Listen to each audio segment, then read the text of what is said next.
ಬಂಟ್ವಾಳದ ಮಾಣಿಯಲ್ಲಿ BJP ಕಾರ್ಯಕರ್ತರ ಮೇಲೆ ಹಲ್ಲೆ ಪ್ರಕರಣಕ್ಕೆ ಟ್ವಿಸ್ಟ್ ಸಿಕ್ಕಿದ್ದು, ಕಾಂಗ್ರೆಸ್ ಕಾರ್ಯಕರ್ತ ಅಂತ ಹೇಳಲಾದ ವ್ಯಕ್ತಿಯೊಬ್ಬ ತನ್ನ ಗೆಳೆಯನ ಜೊತೆ ನಡೆಸ್ತಾ ಇದ್ದ ಸಂಭಾಷಣೆಯ ವಿಡಿಯೋ ಇದೀಗ ಸಾಮಾಜಿಕ ಜಾಲತಾಣದಲ್ಲಿ ವೈರಲ್ ಆಗಿದ್ದು, ಅದರಲ್ಲಿ ಹಲ್ಲೆ ಮಾಡಿದವರು ಮಾಣಿ 4 ಸಹೋದರ ರಾಕು ಮತ್ತು ತಂಡ ಅಂತ ಫೋನ್ನಲ್ಲಿ ಹೇಳಿರುವುದು ದಾಖಲಾಗಿದೆ.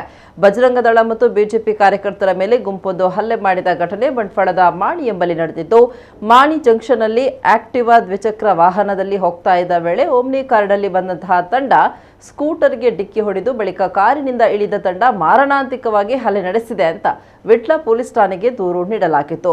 ಇದೀಗ ಕಾಂಗ್ರೆಸ್ ಕಾರ್ಯಕರ್ತನೊಬ್ಬ ತನ್ನ ಗೆಳೆಯನ ಜೊತೆ ಫೋನ್ನಲ್ಲಿ ಮಾತನಾಡ್ತಾ ಇದ್ದ ವಿಡಿಯೋ ವೈರಲ್ ಆಗಿತ್ತು. ಅದರಲ್ಲಿ ಆತ ನನಗೆ ಗಲಾಟೆ ವಿಷಯವೇ ಗೊತ್ತಿಲ್ಲ, ಬ್ಯಾಂಕ್ಗೆ ಹಣ ಡೆಪಾಸಿಟ್ ಮಾಡಲು ಬಂದಿದ್ದೆ. ಆ ಸಂದರ್ಭದಲ್ಲಿ ಹಲ್ಲೆಗೊಳಗಾದ ಯುವಕರ ತಂಡದವರು ಎದುರುಗಡೆಯಿಂದ ಬರ್ತಾ ಇದ್ರು. ಈ ವೇಳೆ ಅವರಿಂದ ತಪ್ಪಿಸಿಕೊಂಡೆ. ಆದರೆ ಬಿಜೆಪಿಯವರು ಹೆಸರನ್ನ ಪೊಲೀಸ್ ಅವರಲ್ಲಿ ಹೇಳಿದ್ದಾರೆ. ಆ ಕಾರಣಕ್ಕಾಗಿ ನನ್ನನ್ನು ಸರ್ಕಾರಿ ಆಸ್ಪತ್ರೆಗೆ ದಾಖಲು ಆಗುವಂತೆ ಅಣ್ಣ ಹೇಳಿದ್ರು. ಆದರೆ ಈ ಗಲಭೆಯಲ್ಲಿ ನನ್ನ ಪಾಲ್ಗೊಳ್ಳುವಿಕೆ ಇಲ್ಲ. ಹಲ್ಲೆ ಮಾಡಿದವರು ಮಾಣಿ 4 ಸಹೋದರ ರಾಕು ಮತ್ತು ತಂಡ ಅಂತ ಗೆಳೆಯನ ಜೊತೆ ಫೋನ್ನಲ್ಲಿ ಕಾಂಗ್ರೆಸ್ ಕಾರ್ಯಕರ್ತ ಸತ್ಯ ಒಪ್ಪಿಕೊಂಡಿದ್ದು ವಿಡಿಯೋ ವೈರಲ್ ಆಗಿದೆ.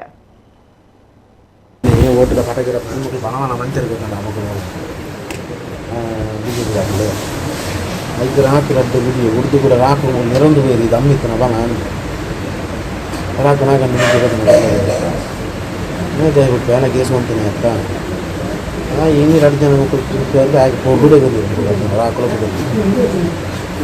మాని కొడుతూ ముక్కులు పోయి ఇంకొచ్చా గుర్తుకి యానదానే అంతే మధ్యాహ్నం మానికి వరకు నేను బ్యాంక్కి దుడ్డు కట్టాను.